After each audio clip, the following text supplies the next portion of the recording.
The Koran is misogynistic.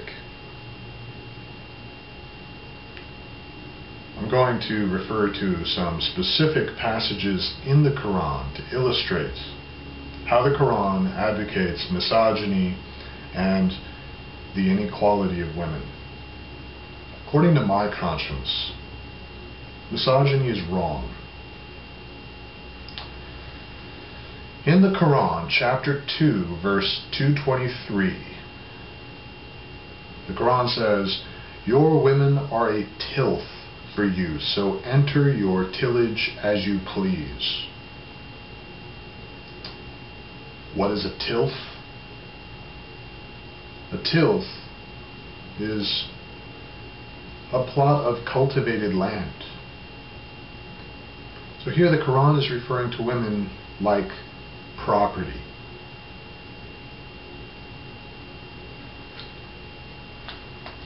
Furthermore,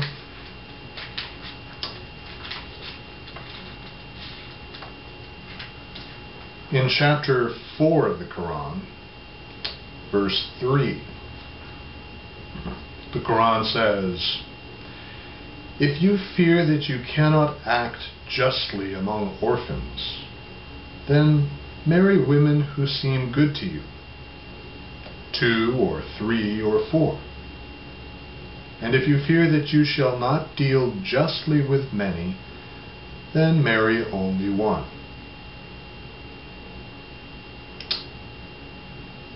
So, polygamy.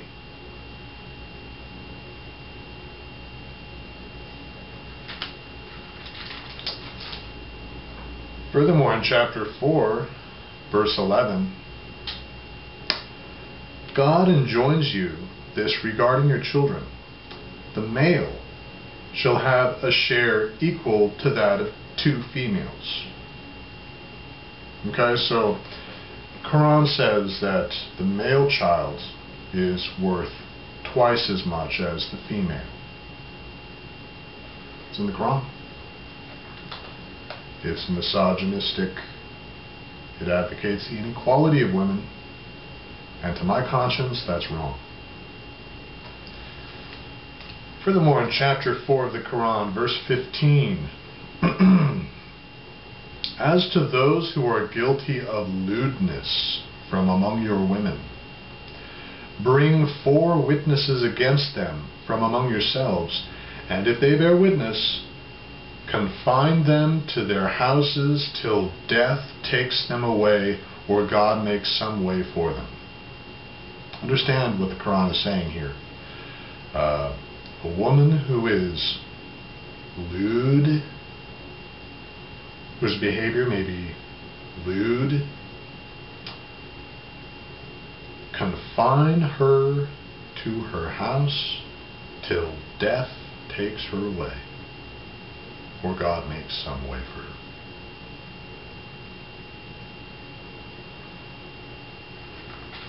That's misogyny.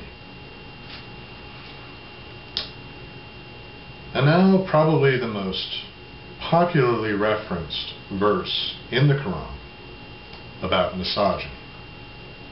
In chapter 4, verse 34,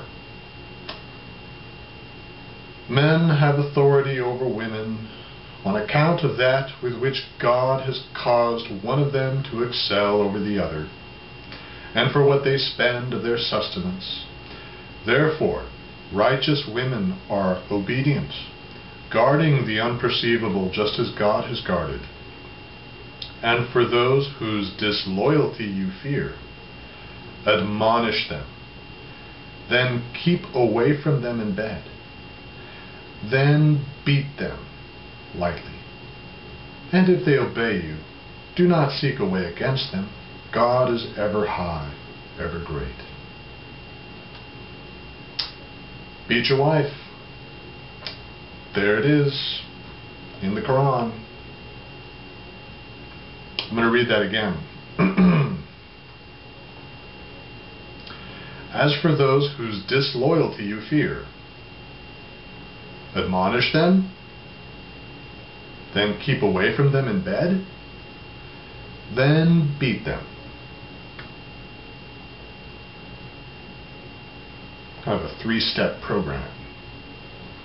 Well, if I was a woman, I'd be pretty pissed in this culture. I'm going to wrap this argument up with one of the opening lines in the Koran, which, depending on the translation you read, is essentially, "This book is not to be doubted." That's unscientific. Skepticism is essential to science. If you throw out skepticism, you buy into some irrational belief, and ultimately, where does it lead? I think I've given several examples of where irrational beliefs lead.